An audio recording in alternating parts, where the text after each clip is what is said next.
Mickey Gibson wiped the spit up off Darby's face and then gave her 2-year-old daughter a plastic squeaky ball, hoping that would hold her attention for a bit.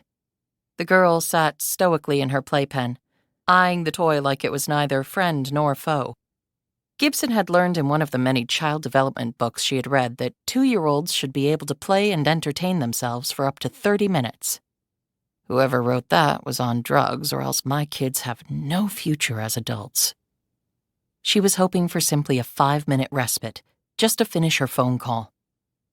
Gibson hefted her 3-year-old son, Tommy, who had been doing his best to use his mom as a jungle gym, and placed him on her thrust-out right hip. It was only 11 in the morning, and she was already exhausted. She said into her headset, "Okay, Zeb, I'm back. Like I said before, the paper trail is pretty clear. There's at least 200 mil in 6 different bank accounts, 3 in Chad, 1 in Bermuda, and 2 in Zurich.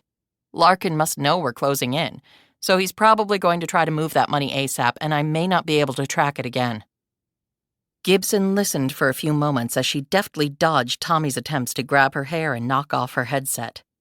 Darby threw the ball out of the playpen and hit her mother in the back before starting to wail, then tried to climb to freedom over the playpen rails. Gibson noted this and went into action. While still holding Tommy, she grabbed the ball off the floor and tossed it up in the air and deftly caught it behind her back, one of the skills she had developed from her basketball days. Darby stopped climbing, grinned, and started clapping. "Mommy! Mommy! Good!" Tommy was also mesmerized by this enough to stop attacking his mother's hair. "Do it again," he ordered. Gibson kept repeating this act while she said, "Right, Zeb, I understand. But the fact is I got lucky on some key clicks and ran down a couple tricky leads that paid off.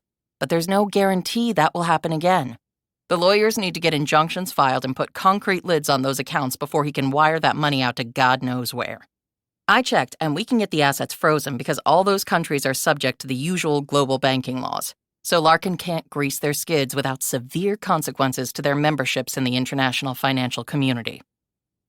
Gibson paused for a moment and tossed the ball again so she could remove Tommy's index finger from her right eye. Nimbly catching the ball, she said, "Larkin's probably already regretting not burying those funds deeper, offshoring them in the Cook Islands or laundering them beyond our reach." As she continued to try to control her gyrating son, she added, "I've also already provided the evidentiary trail to the creditors' lead bankruptcy lawyers, and they're following up too. The wire rooms are closed in Zurich and Chad, but they're still running in Bermuda. So you need to hit this hard and you need to hit it fast." As though he were waiting for Gibson to finish speaking, Tommy threw up all over his mother.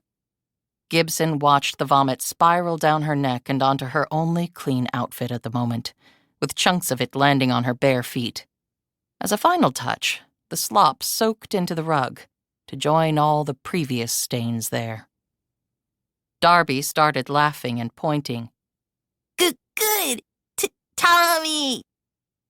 Gibson looked at her son, whose expression told her all she needed to know. She ran for it and reached the toilet just in time to hold him over the bowl while simultaneously hitting a button on her headset to place the call on mute. Tommy managed somehow to miss the toilet completely and instead puked on the toilet paper holder and her pair of slippers. Gibson had left them there earlier after attempting to use the bathroom. Then she'd heard a crash somewhere. She'd found Tommy sitting on the kitchen floor surrounded by what had once been a potted plant and covered with most of the wet dirt. She'd stripped the boy and thrown his clothes directly into the washing machine. Gibson had wanted to toss him in too, only she didn't relish a visit from child services. But she'd forgotten the slippers and her urge to pee. Until now. She set Tommy down and threw the soiled footwear into the trash can. She washed her face, trying not to look at the gunk that was sliding off her and down into the sink, because it was making her want to vomit. She dried off, and then she sat on the toilet, holding Tommy, and finished her long overdue urination. After that, she unmuted the phone. During this whole time, Zeb had been chattering away, oblivious to all her domestic drama. "So, as I was saying, great work. Now, go paint the town red tonight, Mick. On the company card, of course. Have a blast. You've earned it." "Yeah, Zeb, I'll get all dolled up. champagne and caviar and a long, slinky dress. Have fun. We all need downtime. Yeah, we do, don't we? Hey, and next time, let's do a Zoom call. I like to see my people's faces. Not this people's face, thought Gibson. Not now. Not for maybe the next 10 years. Right. Sounds good. She clicked off, flushed the toilet, and looked at her son. He rubbed his stomach and said solemnly, Better, Mommy. I bet.